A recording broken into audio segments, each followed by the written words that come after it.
Where They Be by David John Shafer. Day 1. I walked home from school as I did every day and went to go to my room to get started on my homework as I did every day. But that day my father was sitting there in the living room waiting for me. "JC?" he said. "Yes, Dad," I replied. "Your grandma is sick. She's going to die," he said. "But why?" I asked. "She has cancer, JC. It's terminal.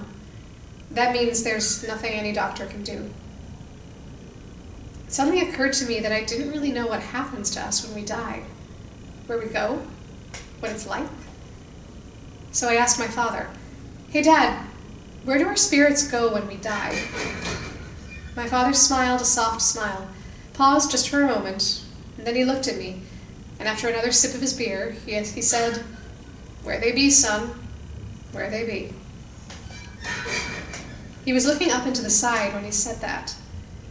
As he said that, he almost seemed like he could see them there through the dull green wall of the living room, off in the sky somewhere in the distance. Day 2. I was sitting there with her in the hospital, not really knowing how to feel. Scared mostly, I guess. And just like that, she was gone. One moment she was here, and then she was gone. It seems odd that something could be here for so long, and then just like that, it's gone. It doesn't seem logical, oddly enough, I suppose.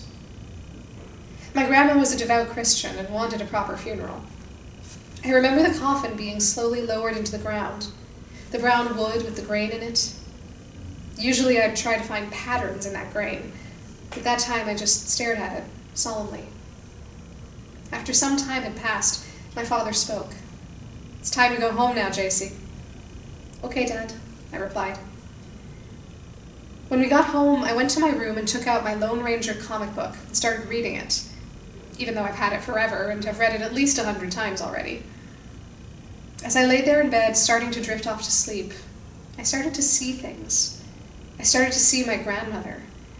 I saw her when she was young, growing up on the res, just like I am now.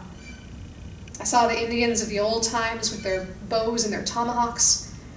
I saw smiling faces, faces I didn't know, sitting at a table. They seemed to be celebrating something. I'm not sure what they were celebrating, though. Day 3. The next day, my friend Simon and I were sitting by the brook out in the middle of the res. It was a nice day, considering. Simon's dad had died a while back. "Hey, JC, sorry about your grandma." "Thanks, Simon." "Hey, JC, you know my dad's been dead for some time now?" "I know, Simon." "Hey, JC, you know where they go when they die?"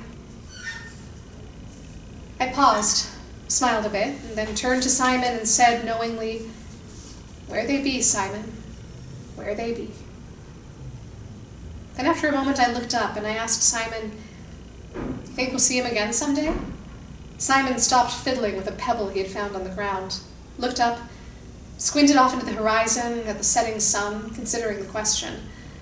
Then he looked over at me, smiling a bit, and said, "We'll see, JC. We'll see."